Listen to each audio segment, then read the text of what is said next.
Olá, querido aluno de Teologia da Igreja Evangélica Nascer para Deus. Que a graça e a paz do Senhor Jesus esteja sempre sobre a sua vida. Com esta videoaula, nós estamos encerrando o módulo Angelologia, a doutrina dos anjos, o ensino, a instrução a respeito destes seres celestiais criados por Deus, que são ministros do Senhor enviados para servir aqueles que hão de herdar a salvação. E hoje eu quero chamar a sua atenção para as páginas do Antigo Testamento, para que possamos compreender, o tanto quanto seja possível, uma figura que ali nos é apresentada. Uma figura curiosa, enigmática até. Eu me refiro ao Malek Yavé, o anjo do Senhor. Essa expressão, esta designação, o anjo do Senhor, normalmente grafada em letra maiúscula, aparece pelo menos 48 vezes ao longo do Antigo Testamento. É uma manifestação de Deus aos homens mediada através deste anjo, que é um anjo que se distingue dos demais, porque ele, nas suas interações com os seres humanos, reivindica uma autoridade e uma prerrogativa que só podem ser atribuídas a Deus. Ele fala em nome do Senhor na primeira pessoa. E mais do que isso, o mais surpreendente talvez, é que essas pessoas com quem o anjo do Senhor interage, por muitas vezes se prostram e o adoram. E este anjo do Senhor, o anjo do Senhor, recebe a adoração.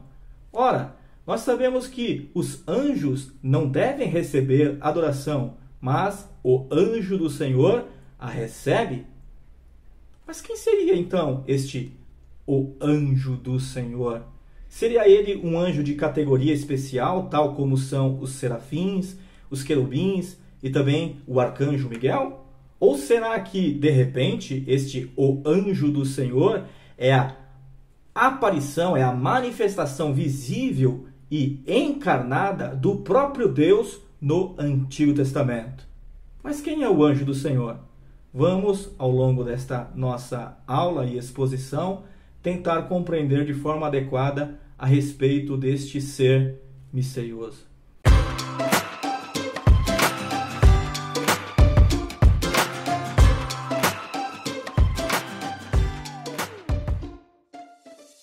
Ainda antes de nós examinarmos alguns textos sagrados, nos quais nós encontramos esta interação entre o anjo do Senhor e os seres humanos, é preciso dar um passo atrás para apresentar a vocês um conceito teológico com o qual talvez vocês não estejam bem familiarizados.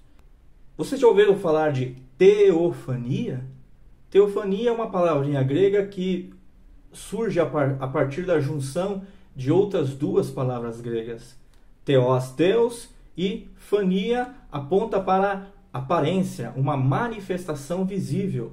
Então, teofania, em linhas gerais, o que vem a ser é uma manifestação visível do Deus invisível. Mas a teofania só pode ser caracterizada pela aparição do anjo do Senhor? Não. Qualquer manifestação, qualquer revelação, qualquer comunicação da parte de Deus aos homens que seja respaldadas, que venham auxiliadas por uma manifestação visível ou audível da parte de Deus, deve ser classificada como uma teofania. Dito de outra forma, o anjo do Senhor, quando aparece aos homens, trata-se sim de uma teofania, mas não apenas em eventos em que o anjo do Senhor aparece. Qualquer forma de revelação da parte de Deus aos homens, de comunicação de uma mensagem que seja auxiliada através daquilo que se vê e daquilo que se ouve, pode e deve ser classificada como uma teofania. Permita-me dar um exemplo. Quando os israelitas, que saíram do Egito sob a liderança de Moisés, chegam aos pés do Monte Sinai, e ali o Senhor Deus celebra, realiza aquele pacto, o pacto da aliança, constituindo aquele povo uma nação sacerdotal, dando-lhes as tábuas dos 10 mandamentos. Nós vemos que toda aquela multidão, ao pé do monte, vê maravilhada a manifestação de Deus em cima do monte. existia ali fogo e também fumaça, relâmpagos e trovões. Então, veja, portanto, manifestações visíveis e audíveis da parte de Deus. E Deus, ele faz soar a sua voz e toda aquela multidão ali ouve. E, tomada de grande temor, de grande pavor e medo, elas dizem a Moisés: Moisés, sobe lá e resolve a questão, porque nós não temos condições de suportar esta presença de Deus no nosso meio. Nós estamos aqui todos tremendo de medo. E Moisés sobe e conversa com o Senhor, e aquele pacto é selado, e ele traz então a tábua dos 10 mandamentos. O primeiro texto no qual nós encontramos o anjo do Senhor nas suas interações com os seres humanos pode ser encontrado lá em Gênesis capítulo 16, versos 1 a 14. Em linhas gerais, o texto nos informa que Abraão e Sarai, sua esposa, não têm filhos. Sarai é estéril, e ela então, na sua precipitação, toma a Agar, sua escrava egípcia, pelo braço e a traz a Abraão, propondo o seguinte: deita-te com ela, e por meio dela me dê um filho. Abraão anuiu aquele mau conselho da sua esposa, e Agar se viu grávida. E quando ela então percebeu que trazia no seu ventre aquele que haveria de ser o herdeiro de todo o clã, passou a desprezar a sua senhora. Sarai mais uma vez veio a Abraão e disse: olha, vendo ela que concebeu de ti, me despreza. E Abraão diz para ela então: vai lá e resolve, a serva é tua, faz com ela o que bem parecer aos teus olhos. E o texto nos informa que Sarai humilhou a Agar, que fugiu sem destino. E então, na sua fuga, foi que o anjo do Senhor se apresentou a ela. Veja lá, no verso 7 do capítulo 16 de Gênesis, diz o texto sagrado: tendo-a achado o anjo do Senhor junto a uma fonte de água no deserto, junto à fonte no caminho de Sur, disse-lhe: Agar, serva de Sarai, de onde vens e para onde vais? Ela respondeu: fujo da presença de Sarai, minha senhora. Então lhe disse o anjo do Senhor: volta para tua senhora e humilha-te sob as suas mãos. Disse-lhe mais o anjo do Senhor: multiplicarei sobremodo a tua descendência, de maneira que, por numerosa, não será contada. Disse-lhe ainda o anjo do Senhor: concebeste e dará à luz um filho, a quem chamarás Ismael, porque o Senhor te acudiu na tua aflição. Ele será entre os homens como um jumento selvagem. A sua mão será contra todos, e a mão de todos contra ele, e habitará fronteiro a todos os seus irmãos. Então ela invocou o nome do Senhor que lhe falara. Veja, Senhor, grafados em letra maiúscula, apontando para o nome do Deus da aliança, o tetragramon, Yud-Rei, Vav-Rei, corretamente aqui traduzido como Senhor em caixa alta, em letra maiúscula. Mas não era o anjo do Senhor quem falava com ela? Como ela invoca o nome do Senhor que com ela falava? Veja, portanto, que existe aí uma dubiedade de informações que precisam ser trabalhadas. Quem falou com ela foi um anjo do Senhor, o anjo do Senhor, ou o anjo do Senhor é o próprio Senhor quem lhe falara. Sem nenhuma contradição, nós podemos afirmar aqui que esta é uma teofania, ou seja, uma manifestação visível do Deus invisível na pessoa desta personagem enigmática, o anjo do Senhor. No segundo texto, no qual nós encontramos uma aparição do Deus invisível, numa forma visível e humana, a um dos seus servos, está lá no capítulo 18 de Gênesis também. Veja o que diz o verso 1. Apareceu o Senhor a Abraão nos carvalhais de Manre, quando ele estava assentado à entrada da tenda no maior calor do dia. Ora, sem nenhuma cerimônia, o texto sagrado afirma que o Deus invisível apareceu a Abraão. E como é que se deu esta aparição do Senhor diante do seu servo Abraão? Verso 2. Levantou ele os olhos, e eis 3 homens em pé em frente dele. Vendo-os, correu da porta da tenda ao seu encontro, prostrou-se em terra e disse: Senhor meu, se acho mercê em tua presença, rogo-te que não passes do teu servo. Abraão está acampado ali junto ao bosque de carvalhais que pertencia a Mamre, um dos seus aliados. E ele, no maior calor do dia, à porta da sua tenda, levantou os olhos e de repente ele viu 3 personagens. O texto não nos informa nenhum detalhe, mas Abraão ali certamente percebeu algo diferente e especial naqueles viajantes. Porque qual foi a atitude daquele homem poderoso, Abraão? Ele se levanta e corre, algo não apropriado para alguém importante na época. Mas ele se levanta e corre em direção a estes homens e faz mais. Ele se prostra diante desses 3 personagens e ele roga: não passem adiante. Venham para minha casa, eu vou dar água para que vocês lavem vossos pés, repousem aqui debaixo desta árvore enquanto eu mando preparar uma boa refeição para vocês. E o anjo, aqueles 3 personagens dizem a Abraão: vai e faz do jeito que você falou. E todo aquele banquete então é trazido à presença daqueles 3 personagens e eles comem. São corpos físicos que provam comida. E o texto sagrado mais adiante vai dizer o seguinte, que um daqueles 3 personagens pergunta, verso 9, então lhe perguntaram: Sara, tua esposa, onde está? Ele respondeu: está aí na tenda. Disse-lhes um: certamente voltarei a ti daqui a 1 ano, e Sara, tua mulher, dará à luz um filho. Sara o estava escutando à porta da tenda atrás dele. Abraão e Sara eram velhos, avançados em idade, e Sara já lhe havia cessado o costume das mulheres. Riu-se, pois, Sara no seu íntimo, dizendo consigo mesma: depois de velha, e velho também meu senhor, ainda terei prazer?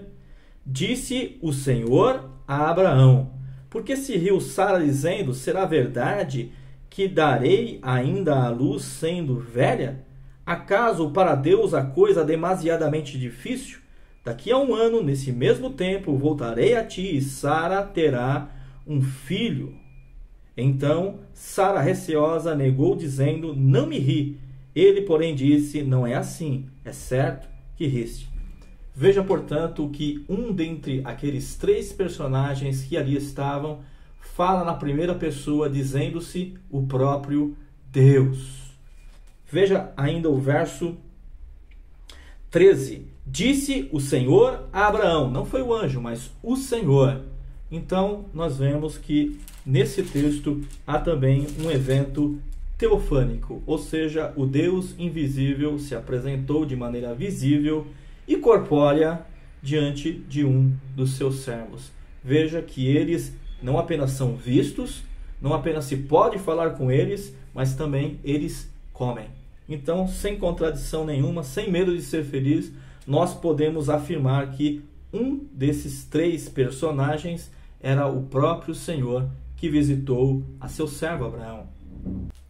Ainda um pouquinho mais adiante, no verso 17, depois de ter reforçado a promessa de suscitar um herdeiro a Abraão através do ventre amortecido de sua esposa Sara, o Senhor, no verso 17, disse o Senhor: ocultarei a Abraão o que estou para fazer. O que Deus estava para fazer? Trazer juízo à cidade de Sodoma, Gomorra, por conta dos seus muitos pecados. Então veja que uma daquelas 3 personagens, um daqueles 3 anjos, fala em nome do Senhor na primeira pessoa. Ele diz: ocultarei a Abraão o que estou para fazer. Disse o Senhor: ocultarei a Abraão o que estou a fazer. Verso 17. E então se dá aquele momento de intercessão em favor de Ló, que está lá em Sodoma. E eu quero apresentar ainda a vocês um terceiro e último texto que fala de uma aparição do anjo do Senhor diante de um dos servos de Deus. Êxodo capítulo 3, versos 1 em diante. E é nesta ocasião em que o Senhor, através do anjo do Senhor, vocaciona a Moisés para ser libertador da descendência de Abraão, que se encontra cativa na casa de Faraó, na casa da servidão. Então, o texto sagrado começa dizendo que Abraão estava apacentando o rebanho do seu sogro Jetro no deserto, ali em Horebe, junto ao monte de Deus. E o verso 2 diz: apareceu-lhe o anjo do Senhor numa chama de fogo no meio de uma sarça. Moisés olhou, e eis que a sarça ardia no fogo, e a sarça não se consumia. Então disse consigo mesmo: irei para lá e verei essa grande maravilha, porque a sarça não se queima. Vendo o Senhor que ele se voltava para ver, Deus, do meio da sarça, o chamou e disse: Moisés, Moisés. E ele respondeu: eis-me aqui. Diz que do meio da sarça apareceu o anjo do Senhor. E quando ele se achega então para ver aquela grande maravilha, Deus, do meio da sarça, é quem fala com ele. Então veja que o anjo do Senhor e o próprio Deus ali se verifica ser a mesma pessoa. Verso 5, Deus continuou: não te chegues para cá, tire as sandálias dos seus pés, porque o lugar em que estás é terra santa. Disse mais: eu sou o Deus de teu pai, o Deus de Abraão, o Deus de Isaque, o Deus de Jacó. Moisés escondeu o rosto porque temeu olhar para Deus. Disse ainda o Senhor: certamente vi a aflição do meu povo que está no Egito, e ouvi o seu clamor por causa dos seus exatores. Conheço-lhe o sofrimento. Deus, ele se revela, Deus, ele se mostra, Deus, ele se dá a conhecer. Deus, ele pode ser conhecido e percebido na criação. Quando nós observamos a criação, a partir desta observação daquilo que Deus criou, nós podemos aprender algo a respeito de Deus. Mas existe também, além desta revelação natural, uma revelação especial. Deus, ao longo do tempo, ao longo da história da redenção, se revelou de forma paulatina e progressiva, sobretudo na comunidade de Israel, na descendência de Abraão. Mas perceba então, além de perceber Deus na criação, além de eu poder conhecer através da observação das coisas que Deus criou, e além desta revelação especial que vem de forma paulatina e progressiva, em dados momentos da história da redenção, o próprio Deus, ele se manifesta, teofanicamente, trazendo uma mensagem especial, mais robusta, mais consistente, uma mensagem que muda o curso da história, levando-a para aquele fim planejado por Deus, que é restaurar a comunhão entre Deus e os homens. Então, nessas manifestações teofânicas, nós vemos de forma mais intensa, mais aguda, mais poderosa, mais dramática, esta revelação da parte de Deus aos homens. Aqui no caso, Moisés, ele é chamado pelo Senhor para fazer com que a nação, a descendência de Abraão, que se encontra cativa no Egito, de lá saia, para constituí-la então uma nação sacerdotal. O povo de Israel foi escolhido pelo Senhor para ser fiel depositária desta revelação cumulativa, e ainda ser o povo através do qual Deus haveria de suscitar o Salvador de todas as nações. É nesse sentido que se cumpre, através de Israel, a promessa que o Senhor fez a Abraão, seu servo: em ti serão abençoadas todas as famílias da terra. Com que tipo de bênção Abraão abençoa todas as famílias da terra? Através do seu descendente, que é Jesus Cristo, o Senhor e Salvador de todas as nações da terra. Então veja, portanto, que nessa teofania se verifica aí uma mensagem mais séria que muda o curso da história e que a leva para aquele fim que o plano de Deus já pré-estabeleceu. Deus deseja restaurar, e Ele tem restaurado a comunhão entre Deus e os homens. Na teofania se verifica o seguinte: é uma manifestação aparente de Deus. O anjo do Senhor, o próprio Deus, aparece naquela chama que arde e não queima aquela sarça. É uma manifestação aparente, é algo transitório. Depois de Deus cumprir o seu propósito, entregar a sua mensagem, executar o seu bom plano, ele se retira, ele novamente se oculta. E o lugar em que esta manifestação do Deus invisível se dá de forma visível, momentaneamente é declarado santo. Deus disse a Moisés: não te chegues para cá e tira a sandália dos teus pés, porque a terra na qual você está pisando é uma terra santa. Um outro fenômeno se verifica quando o Deus invisível se manifesta de forma visível. Um temor, um tremor, um medo, um pavor toma o coração das pessoas que estão envolvidas nesta manifestação. O Moisés, ele teme olhar para Deus, e Deus então dá-lhe a sua mensagem de salvação e de resgate do seu povo. Veja, portanto, a manifestação teofânica, ela é temporária, o lugar em que ela acontece é declarado santo, as pessoas que ali estão são tomadas de pavor, temor, medo, e Deus então comunica uma mensagem que de forma drástica muda o curso da história, colocando-a nos trilhos, cuja estação final nós podemos chamar de estação da salvação, né? Da realização do bom plano de Deus de restaurar a comunhão que um dia foi perdida por conta da intromissão do pecado entre Deus e os homens. A maioria dos teólogos ao longo da história cristã tem sustentado que este anjo do Senhor, com letra maiúscula, né? O anjo do Senhor é de fato a manifestação visível do Deus invisível, e apontam para a segunda pessoa da Trindade, o Senhor Jesus Cristo, como sendo este agente de Deus, como sendo esta pessoa divina, na verdade, que se revela através desta personagem, o anjo do Senhor. E entre as passagens bíblicas que podem sustentar esta afirmação, eles citam o Evangelho conforme escreveu João, capítulo 1, verso 18, que diz assim: ninguém jamais viu a Deus, o Deus unigênito, o Senhor Jesus, portanto, que está no seio do Pai, é quem o revelou. Deus, o Pai, jamais foi visto por ninguém. Já Deus, o Filho, se manifestou de forma visível, aparente, sobretudo na encarnação, quando ele foi concebido por obra do Espírito Santo no ventre daquela Virgem, Maria, e nasceu em Belém da Judéia, cumprindo-se então as promessas que o Senhor Deus havia feito. Deus ali se fez homem, tanto que quando o Senhor Jesus, diante daquela proposta feita por Filipe, né? Filipe disse: mostra-nos o Pai, e isso nos basta. Jesus então, até num tom de lamentação, disse, né? Filipe, há tanto tempo eu estou com vocês e vocês ainda não me conhecem? Quem vê a mim, vê o Pai. Veja, portanto, que Deus, o Pai, jamais foi visto por ninguém. Já Deus, o Filho, se revelou de forma visível, de forma encarnada, de forma humana.